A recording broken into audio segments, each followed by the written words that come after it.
Hello everybody and welcome. In this video I'm going to show you how to check software version for your earbuds PHILIPS Fidelio T1.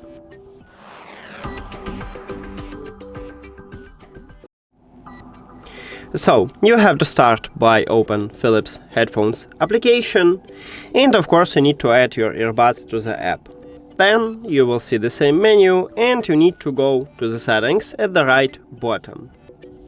Then click at the product information, and at the third line we have software update, and this one near to it is software version, so you can check it right here. And that's it.